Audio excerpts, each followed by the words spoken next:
Hello and welcome back to the Mojotone YouTube channel. Today we're going to be changing the pickups and wiring harness out of a Les Paul. We're going to be replacing them with a set of Mojotone 59 clone humbuckers and our new premium historic wiring harness. But first, let's see what it sounds like right out of the box.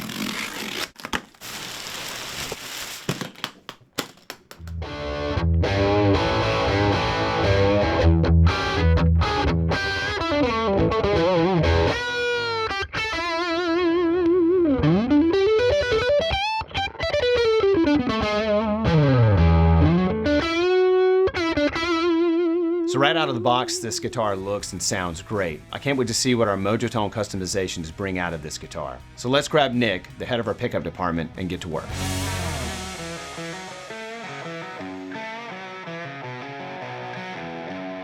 Okay, I'm here with Nick Eldred, the head of our pickup department here at Mojotone.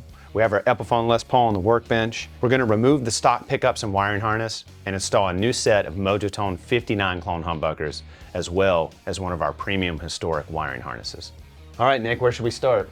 So we're going to take the strings off just so it's a little easier to get around on the guitar and take some stuff off. Okay, yeah, I got a fresh set we can put on, so let's get these off.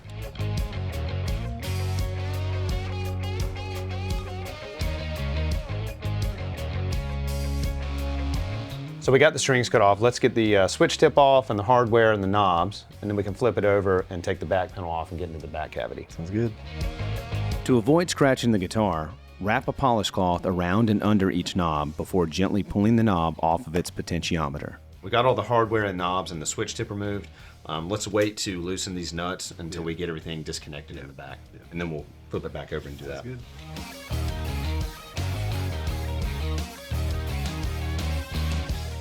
Okay, Nick, what's next? So we're going to desolder the pickups and the switch and the jack, loosen everything up and take it out. Okay. When desoldering these connections, it can sometimes be helpful to heat and add solder to a joint to help loosen the old joint and remove the wire. Alternatively, these connections can also be clipped. Okay, so it looks like everything disconnected. What's next? So I'm going to go ahead and pull the pickups out and then we can do the electronics and switch. For removing the remaining hardware, you'll want to have a 1/2-inch nut driver, Phillips head screwdriver, and adjustable toggle switch wrench on hand. If your potentiometers have pointers on them, be sure to hold them in place when loosening the nuts to avoid scratching the guitar. So we've got all the original components removed. Where do we go from here? So now we'll take the new assembly and put them in and throw the new switch in as well. When installing the new components, start with the wiring harness itself. Tighten the pot nuts first by hand, and then lightly with a 1/2-inch nut driver. Before installing the switch, twist the switch wires together so they feed through the guitar body more easily.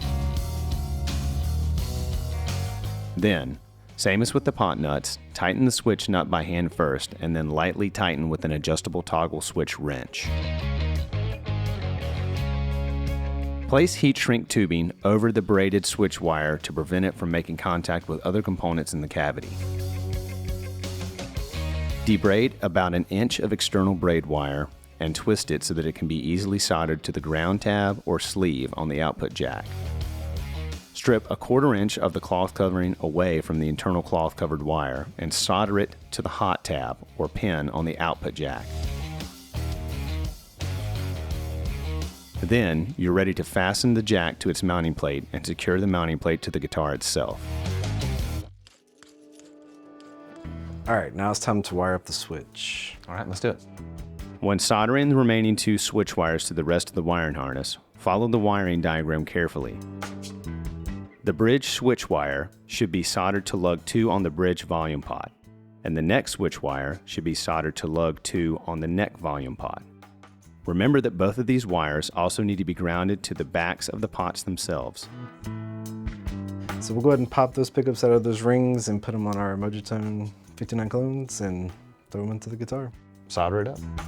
When mounting your new pickups into the existing pickup rings, make sure the thicker side of both rings faces the bridge of the guitar. All right, Nick, you ready to put these pickups in? I am. All right, I'm gonna flip the guitar over and we'll go ahead and run the wires. It's important to feed the wires of the neck pickup through the body of the guitar first. Doing this in reverse can be extremely difficult and may not work in some cases.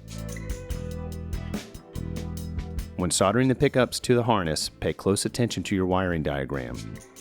The internal cloth-covered wire should be soldered to lug 1 on the corresponding pickup's volume pot, and the external braid should be grounded to the back of the pot itself. Be mindful of the orientation of the pots themselves, as this will help determine which lug is lug 1. Once a solder connection is made, go ahead and clip the excess wire away to keep your work area clean and avoid unwanted contact with other components. All right, Nick, you got everything wired up and everything tested good, so let's get the covers back on and the knobs and see how it sounds. Sounds good. Finally, it's time to reinstall all of your old hardware.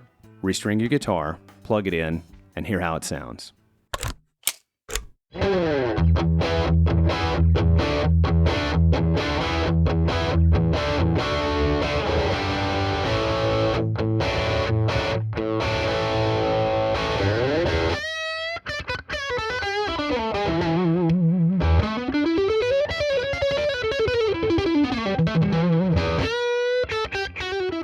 So we got the new pickups and the wiring harness installed. It sounds awesome and it feels incredible. Thank you so much for joining us today. We hope you enjoyed the video. Please don't forget to like and subscribe so we can keep awesome content coming your way. And as always, we'll see you next time.